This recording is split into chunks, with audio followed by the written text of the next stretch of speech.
और अभी सोनम वांगचुक जी और 38 लोग बवाना पुलिस स्टेशन में आज भी उपवास पर बैठे हैं। ये बहुत ही दर्दनाक स्थिति है। और जो प्रोहिबिटरी ऑर्डर का आधार लिया है, नई जो नागरिक संहिता बनी है उसके 163वें कलम का, वो बिल्कुल ही अलग है। उसमें जो मुद्दे हैं उन मुद्दों के साथ इनका कोई संबंध नहीं था।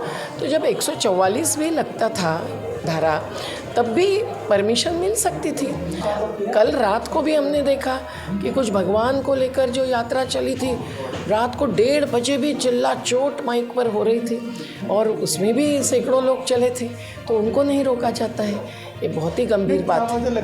वही है कि उनको जनशक्ति का एहसास नहीं दिलाना चाहते हैं किसी को भी। वो धनशक्ति को ही ज़्यादा मानते हैं। और जब अहिंसक सत्याग्रही पद्धति से कोई भी आंदोलन चलता है, नर्मदा का हो, बिहार में मैं परसों थी, वहाँ कोसी, अब क्या भुगत रहे हैं लोग, तो उसके बारे में वेदना नहीं, संवेदना नहीं और संवादशीलता अगर नहीं, तो सत्ताधीश अलग प्रकार से बदनाम करते हैं आंदोलन को या दमन करते हैं। Climate activist Sonam Wangchuk 1000 kilometre की पद यात्रा करके लद्दाख से दिल्ली बॉर्डर पर पहुंचे थे।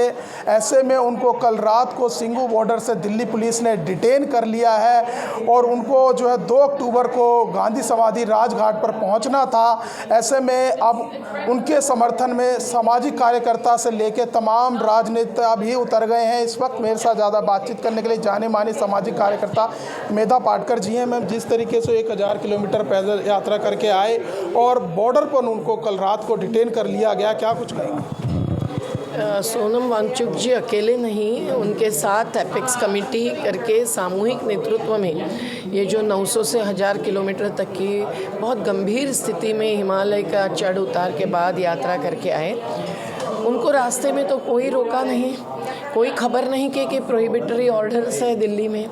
और हरियाणा में तो चुनाव था, तो उन लोगों ने उसको भी डिस्टर्ब न करते हुए वाहन जो लोगों ने दिए वो लेकर आए।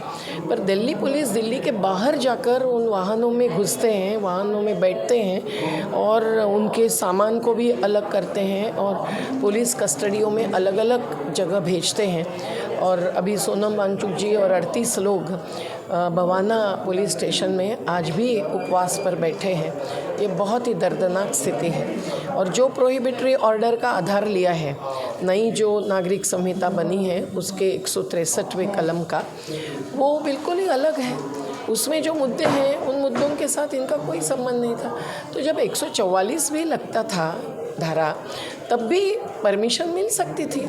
जिस कार्यक्रम से कोई हिंसा नहीं होने वाली है, कोई शांति भंग नहीं होने वाला है, उसको मंजूरी देते थे, तो इसके तहत भी दे सकते थे। और ये तो बिल्कुल ही शांति से पदयात्रा करके आए थे, रैली भी नहीं थी। कल रात को भी हमने देखा कि कुछ भगवान को लेकर जो यात्रा चली थी, रात को 1:30 बजे भी चिल्ला चोट माइक पर हो रही थी और उसमें भी सैकड़ों लोग चले थे, तो उनको नहीं रोका जाता है। ये बहुत ही गंभीर बात है। मुझे लगती है जिस मुद्दे को लेकर वो पिछले साल भी जंतर मंतर पर आए थे, लद्दाख को पूर्ण राज्य का दर्जा दिलाने सहित कई मांग है, क्या वजह लगती है कि सरकार फुलफिल नहीं कर पा रही? लास्ट टाइम में गृह मंत्रालय से भी बातचीत थी। ऐसा है कि आज विकास की अवधारणा जो है वो न केवल पूंजीवादी पर कंपनीवादी बन गई है। और जब प्राकृतिक संसाधनों पर जीने वाले लोग उन संसाधनों को बचाना चाहते हैं और इसके लिए विकास की अवधारणा कैसी होनी चाहिए और कैसी नहीं होनी चाहिए, इस पर भूमिका लेते हैं। और उस भूमिका को धरातल पर उतरने के लिए वो विकेंद्रीकरण चाहते हैं। विकेंद्रीकरण मतलब जनतांत्रिकरण। गांधी जी ने जो ग्राम स्वराज की भूमिका निभाई, वो संविधान में भी धारा 243 और 244 में है, 5वीं अनुसूची में है। जो आदिवासी 95% है लद्दाख के, तो उनको 6ठी अनुसूची का अधिकार देना ये मंजूर किया था, भारतीय जनता पार्टी के मैनिफेस्टो में था।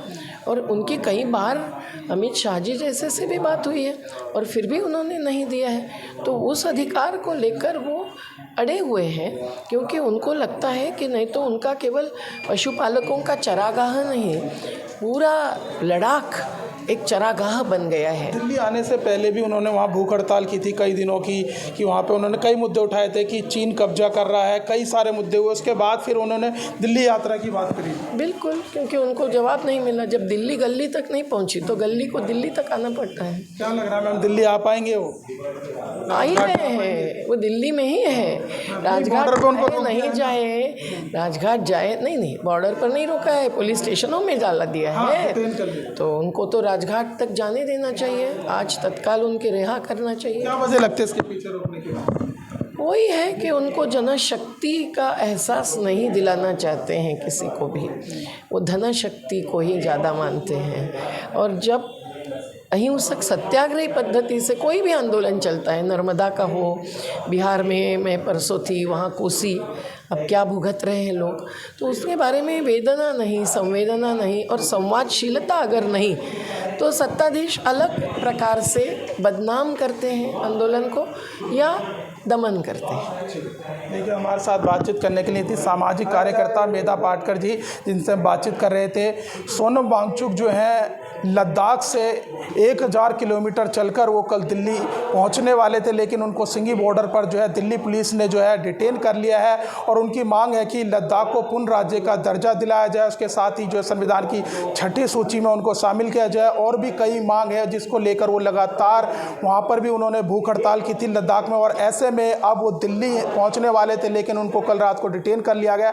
लेकिन देखने वाली बात ये होगी, क्या वो राजघाट 2 अक्टूबर को जिस तरीके से जो उनका कार्यक्रम था वो पहुंच पाएंगे या नहीं, क्योंकि अब वो जहां पर उनको रखा गया है बवाना में, वहीं पर भी अपने साथियों के साथ वो भूख हड़ताल पर बैठ गए हैं। फिलहाल इस वीडियो में बस इतना ही। बाकी खबर देखने के लिए देखते रहिए पॉलिटिशियंस इंडिया न्यूज़। धन्यवाद।